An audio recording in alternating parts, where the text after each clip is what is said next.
নমস্কার বন্ধুরা, কেমন আছো সবাই? সোনা স্পোর্টস অ্যান্ড ব্লগসে সবাইকে স্বাগত। তোমরা তো জানোই, আগের ভিডিওতে দেখিয়েছি বোলপুর শান্তিনিকেতনে ঘুরতে এসেছি। এই যে সৃজনী শিল্পগ্রামটা ঘুরে নিয়ে আমরা বেরিয়ে পড়েছি। এবার যাচ্ছি সোনাঝুরি হাটের দিকে। শিল্পগ্রাম থেকে সোনাঝুরি হাটটা বেশ কিছুক্ষণ, প্রায় 10-15 মিনিট সময় লেগেছিল। বোলপুর শান্তিনিকেতন রবি ঠাকুরের জায়গা, লাল মাটি, গাছপালায় ভরা অপূর্ব এক পরিবেশ।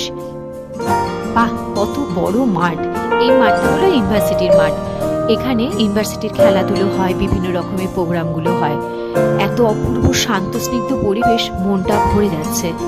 সোনাঝুরি যাওয়ার পথেই চোখে পড়লো অমর্ত্য সেনের বাড়ি। অমর্ত্য সেন আমাদের নোবেল পুরস্কার প্রাপ্ত আরেকজন বিখ্যাত ব্যক্তি। এখন হয়তো এই বাড়িতে সেরকম কেউ থাকে না, জাস্ট মেনটেনেন্স হয়। যাক, ভাবলাম একটু দাঁড়িয়ে এই স্মৃতিটাকেও আমার ক্যামেরা বন্দি করে নিই। কৃষি অর্থনীতি গবেষণা কেন্দ্র, শান্তিনিকেতন, বিশ্বভারতী। অমর্ত্য সেনের বাড়ির ঠিক বিপরীতে এই কৃষি অর্থনৈতিক গবেষণা কেন্দ্র ছিল। ভাবলাম সেটাকেও বা বাদ দিয়ে কেন দেখার জন্য। চলো, এবার আমরা ফরেস্টের ভেতর দিয়ে যাচ্ছি। একটু শর্টকাট রাস্তা খোঁজার চেষ্টা করলাম, কিন্তু সেইভাবেও তো শর্টকাট হলোই না। যাক, অনেকটা রাস্তা আসার পরে আমরা প্রায় হাটের কাছে পৌঁছে গেছি। তবে এত টোটো আর গাড়ির ভিড়, কোথায় যে গাড়িটা পার্কিং করে হাটের ভেতরে ঢুকবো বুঝতে পারছিলাম না। তারপরে অনেকটা দূরে গাড়িটাকে রেখে আমরা হাটের মধ্যে ঢুকলাম। দেখো, অপূর্ব জায়গাটা, এত বড় হাট, সারাদিনে ঘুরেও আমরা শেষ করতে পারবো না। হাটে ঢোকার পরে এখানেও সেই আওয়াজটা পাচ্ছি, বাউল মাদুরের আওয়াজ, সাঁওতালি ডান্স, সবটাই কানের মধ্যে ভেসে আসছে। চলো হাটটা এবার ঘুরে ঘুরে দেখি। এত দারুণ দারুণ জিনিস, সবই তো হাতে তৈরি জিনিস। যাই দেখছি সবই খুব নিতে ইচ্ছে করছে। এই যে বেড কভারগুলো দেখছো, এগুলো সব আজরাকের বেড কভার। ভাবলাম একটু দেখি, নতুনত্ব আছে, আর এই জিনিসগুলো তো আমাদের ওইদিকে পাওয়া যায় না। তাই ভাবলাম একটু দেখে বুঝে দুটো বেড কভার নিয়েই নি। আর এইদিকে চলছে সাঁওতালি নাচ। এরা কিন্তু সারাদিন ধরে এক মনে নাচ করেই চলেছে। অনেকে এসে ওদের সঙ্গ দিয়ে নাচ সাথে সাথে নাচ করে। আমি শুধু ওনাদেরকেই আমার ক্যামেরা বন্দি করে নিলাম।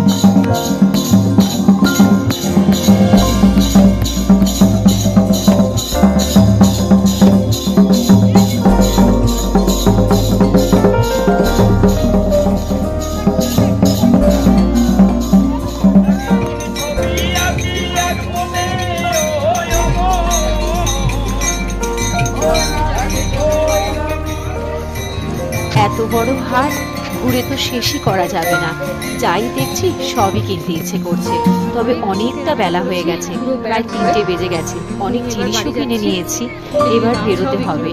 চলো এবার বেরোই। চারদিকে যত দোকান দেখছি মনে হচ্ছে এটা দেখি, ওটা দেখি, এটা নিই, ওটা নিই, শেষই জানা হচ্ছে না কেনা। আমরা যেখানে হাটে ঢুকেছিলাম তার পাশেই রয়েছে এই পোর্শনটা। এখানে একটু ভিড়টা কম দেখছি, একটু হালকা হালকা। গাছপালাগুলো দেখতে বেশ ভালো লাগছিল বলে অংশকে বললাম একটু দাঁড়াই এখানে, একটু ফটো তুলে আর একটু ঘুরে দেখি। এই সোনাঝুরি গাছগুলো এত অপূর্ব লাগছিল, সেখানে না দাঁড়িয়ে কি পারা যায়? আর এই যে দেখছো মেয়েটি, ও সব অর্গানিক জিনিস বিক্রি করে, হাতে তৈরি করা সব।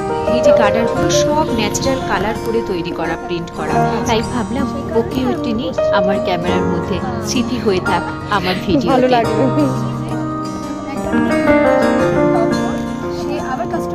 তোমার কাছ থেকে আমার ছেলেরা এসে নিয়ে গেছে, ওর বন্ধুরা সব ঘুরে গেছিল।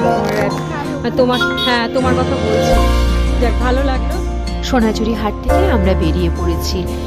হাটের ভেতরে তো দোকানে ভর্তি, এমনকি রাস্তা ধারে এত দোকান, কোথাও খাবার স্টল, কোথাও বা অনেক ধরনের জিনিস।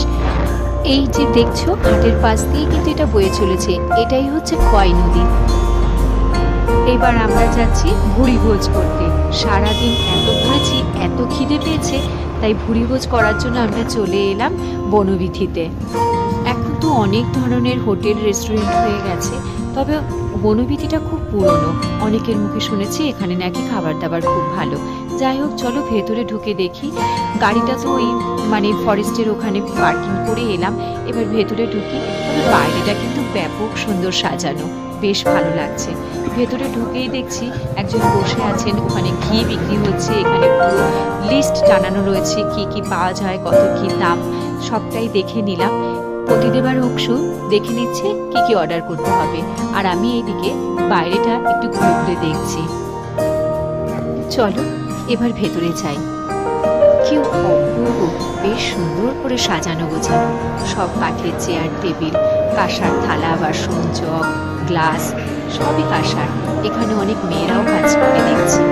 চলো ওই পাঁচটা টেবিলটাতে ওরা গিয়ে বসেছে, এবার বসে একটু আগে রেস্ট নিই, অনেকটা ঘোরা হয়েছে। খাবারটা আগে অর্ডার করা হয়ে গেছে, খাবার চলেও এসেছে।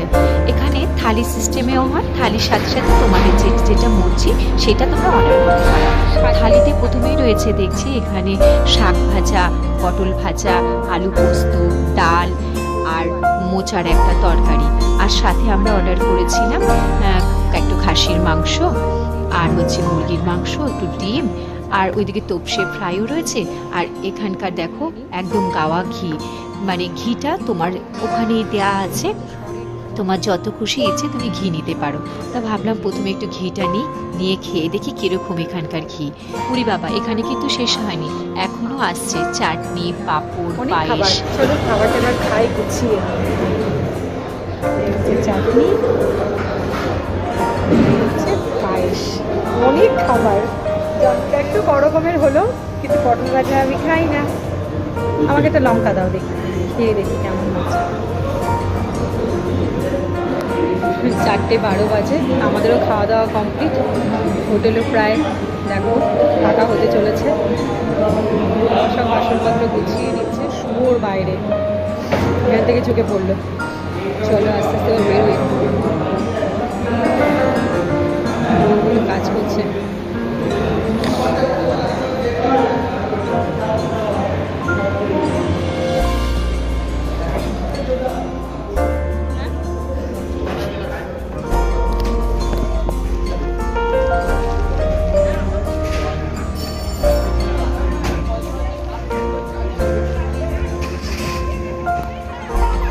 খাওয়া দাওয়া করে বেরোলাম, বাজে এখন প্রায় 4:30 মতন, মানে 4:20 মতন। এই হচ্ছে বনবিতির হেসেল, মানে হেসেল। সারা দিনটা বেশ ভালোই কাটলো, সুন্দর কাটলো।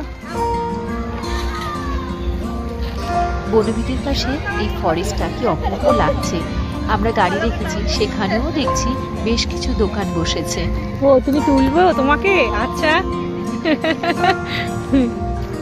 অনেকেই আছে যারা ফটো তুলতে ভালোবাসে। আমি ভিডিও করছিলাম বলে উনি আবার একটু নিজেকে গুছিয়ে নিয়ে বসলেন আমার মোবাইলে একটু ফটো তুলবে বলে। আমরা এবার বেরিয়ে পড়লাম ওখান থেকে, এবার বাড়ির দিকেই যাচ্ছি। প্রতিদেব গাড়ির স্পিড বাড়িয়ে দিয়েছে, অংশুও ছুটছে, অংশুর পেছন পেছন আমরাও ছুটছি।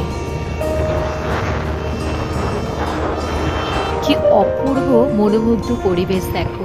সূর্যি মামা অস্ত যাওয়ার সাথে সাথে পাখিরাও ফিরছে ঘরে, আমরাও ফিরছি বাড়ি।